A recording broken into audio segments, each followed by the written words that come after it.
Bung Rocky, kita hentikan kembali ya perjalanan Anda ya.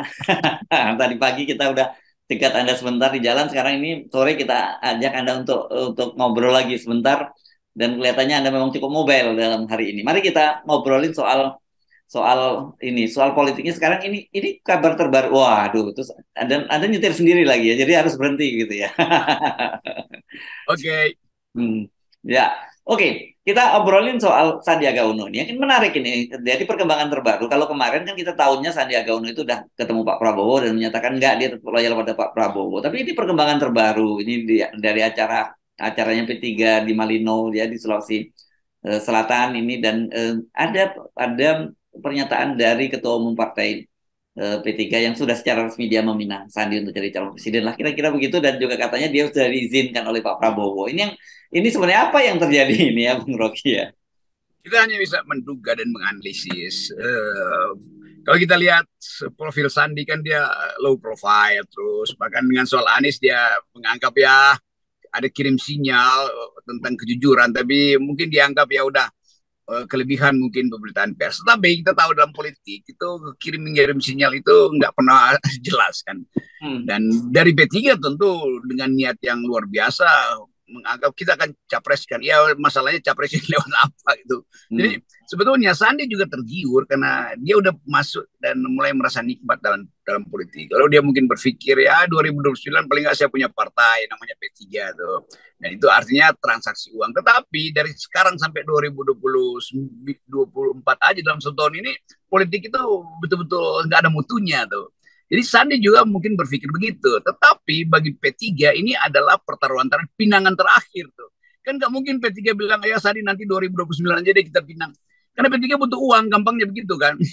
Dan pundi-pundi Sandi itu jelas terbaca lukratif. Dan kita tahu semua pemain di service industry itu lagi panen karena harga komoditas tiba-tiba melonjak tuh. Sama seperti ada kasus siapa ini orang ketiga terkaya di India yang Oh, tiba-tiba jadi Ambani. Ya. Andani itu yang kemudian orang curigai dan bahkan Presiden Jokowi mulai merasa kok kekayaan kita diambil ya dibawa ke India dari satu pulau di Kalimantan Utara padahal begitu banyak hal yang ada di sekitar Pak Jokowi dengan modus yang sama. Tapi Hmm. kita balik lagi tadi pada kebutuhan P3 tuh. P3 kan ada di ujung tanduk. Dia mau kemana partai Hmm. itu tuh. Hmm. Hmm. Dan bagi Pak Jokowi ya mungkin itu sekedar disuruh untuk ya tuh beli aja Sandi tuh kasih iming-iming supaya bubar faksi yang lain tuh atau berantakan. Jadi tetap Sandi sebagai makhluk politik, tadinya dia makhluk bisnis ke makhluk politik, dia udah tahu bahwa dia adalah ada di dalam spotlight politik Indonesia. Mungkin 10 tahun ke depan nama Sandi masih ada. Tapi bagi Pak Prabowo juga tentu komorbid Sandi diketahui Pak Prabowo kan Hmm. sebagai anak buah Gerindra tuh. Jadi sekali lagi kita kita cicil aja headline tentang Sandi, demikian juga tentang Anies. Tapi bagi kita yang lebih penting adalah buka semua. Katakan bahwa Sandi dipinang misalnya oleh uang tuh. Sandi punya poin apa? Kenapa mau jadi nyapres di situ? Kenapa nggak Hmm. berpihak pada Pak Prabowo? Hmm. Jadi semua soal itu kita pertanyakan aja. Kita Hmm. nggak punya kepentingan dengan siapa mau jadi presiden, tapi kita punya kepentingan dengan kebersihan etis calon-calon presiden ini supaya jadi contoh bahwa mereka punya ambisi, tetapi secara etis mereka bersih. Nah, pembersihan itu yang jadi kalkulasi di antara tokoh-tokoh utama hari ini, terutama antara Ibu Mega dengan Prabowo, Ibu Mega dengan Surya Paloh, Prabowo dengan Surya Paloh. Jadi semua soal itu ada di depan mata kita. Kita hanya mau menganalisa dan mengulas, mengingatkan bahwa public ethics itu beyond doubt, nggak boleh diragukan. Ya, ya. Kan gini, kalau kita ngomong kalkulasi politiknya ya, sekarang ini P3 ini partai yang terkecil di parlemen. Dia cuma punya 19 kursi. Dan juga dia kelihatannya terancam untuk tidak lolos parliamentary threshold. Apalagi dengan ada perpecahan di dalam antara pilihan presidennya itu ya. Banyak konstituennya secara terbuka menyatakan akan mendukung Anies. Jadi relatif sebenarnya partai ini tidak cukup aman gitu. Artinya kalau itu kemudian digunakan oleh sekoci bagi Sandi kan Sandi akan kalau dia P3 tenggelam dia akan ikut tenggelam kalau dia sudah lompat ke skoci itu gitu. Kalau taruhan saya Sandi pasti nolak gitu tuh kan. Nolak Dia ya. tahu bahwa ini Ya. semacam ya bujukan yang seolah-olah maharnya mesti dikasih duluan tuh. Dan tukar tambahnya kan nggak masuk akal tuh. Bagaimana P3 misalnya bersaing dengan Anies? Bagaimana P3 atau Sandi bersaing dengan Anies, Sandi bersaing dengan Prabowo, Sandi bersaing dengan Ganjar? Jadi terlalu terlalu mewah tawarannya. Nanti Sandi kalau gabung kita langsung capreskan. Itu tawaran yang terlalu dibuka di depan. Kalau di belakang orang masih mungkin oh ya P3 lagi berupaya bikin koalisi lain. Tapi kalau langsung ditawar begituan, itu kayak obral yang nggak ada harganya kan. Kami akan Oke. capreskan. Ya apa capreskan? Nasdem aja capreskan Anies masih ragu-ragu kok. Iya, Apalagi iya. P3 gitu. Jadi soal-soal semacam itulah. Ya, ya, ya, ya. Oke, jadi kalau menurut Anda bagi bagi bagi Sandi tetap lebih menguntungkan dia berada di Gerindra gitu. Tapi memang dengan catatan harus apanya dosis sabarnya mesti ditambah panjang gitu ya. Kelihatannya begitu dalam pikiran Pak Prabowo ini murid-murid gua kok nggak pada sabar gitu kan. Ya, ya, Padahal ya. saya kira Gerindra butuh kader. Itu real aja Pak Prabowo udah sangat senior dan kondisi partai tentu harus diselamatkan dengan kader, bukan dengan sekedar pekerja partai. Itu beda tuh antara kader dan pekerja partai. Dan saya anggap Sandi sebetulnya bahkan Anies itu potensial untuk jadi kader. Kalau tadi agak sabar dikit gitu kira-kira. Kan tetap Indonesia itu kita udah coba analisis tetap untuk jadi pemimpin dia harus punya partai. Yang kedua, yang pertama, yang kedua dia harus punya cukup uang tuh. Kalau nggak orang mulai pertanyakan Anies mondar mandir pakai jet pribadi atau ada di 40 titik uangnya dari siapa? Itu kecurigaan mulai muncul kan. Jadi apa Anies berutang kembali? Apa Sandi ikut bantu sekarang? Jadi tetap itu pertanyaan. Karena itu pertanyaan etis itu mesti dijawab dulu sebelum pertanyaan politik dimunculkan kan. Jadi Anies sekarang ada dalam sorotan etika itu apa sebetulnya?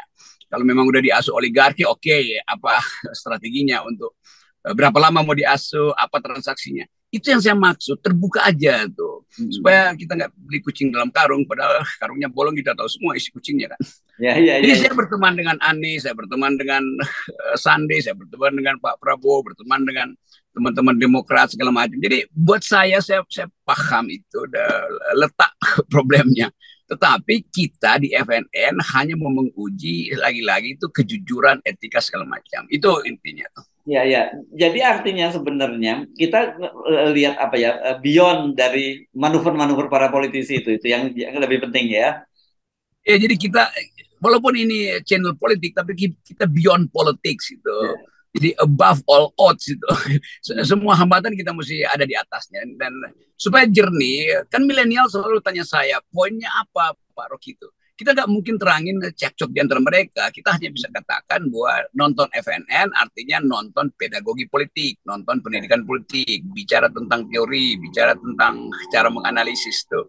Jadi kira-kira itu kenapa FNN selalu kemudian dikutip oleh pers kan akhirnya. Jadi apa yang jadi sumber berita itu ajaib juga. Padahal kita analisis. Hmm.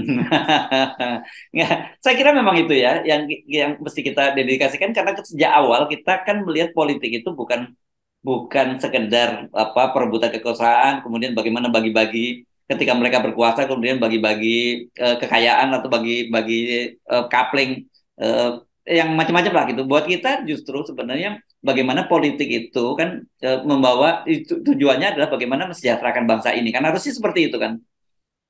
Ya, kalau mau cari yang tidak kontemplatif ya banyak lah. Metro TV pasti tiap hari dukung Anies kan. Ya, ya.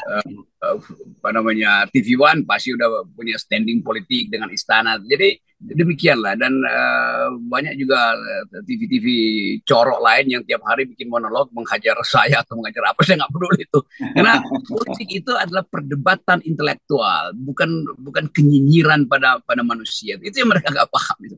Nah Ya, di ya. FNN dari awal kita pastikan bahwa ini adalah forum pedagogi bukan Hmm. tempat para demagog monolog membuli-buli tapi begitu diajak debat kabur itu kan soal-soal begitu. Jadi mental kita mesti kita ujikan pada kejujuran Hmm. dan pada sifat untuk selalu mengedepankan analisis berbasis rasio.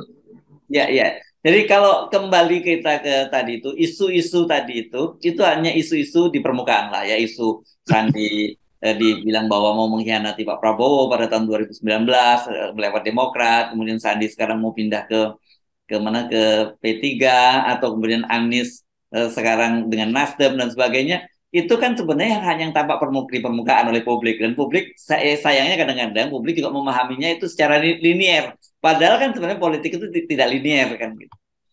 Ya itu. Jadi orang udah itu yang kita cegah jangan sampai relawan Anies jadi fatalistis. karena fanatik gitu.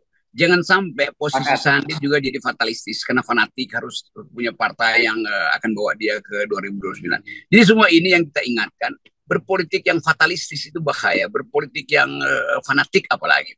Nah, kita balikkan bahwa politik itu adalah pertarungan argumen, tukar tambah argumen, itu dasarnya tuh. Yang kedua, politik itu harus diasuh oleh kejujuran etis. Itu yang baru kita lihat di negara-negara Skandinavia, itu sangat jujur politisinya tuh. Di negara-negara Asia banyak yang hancur. Amerika Latin juga begitu.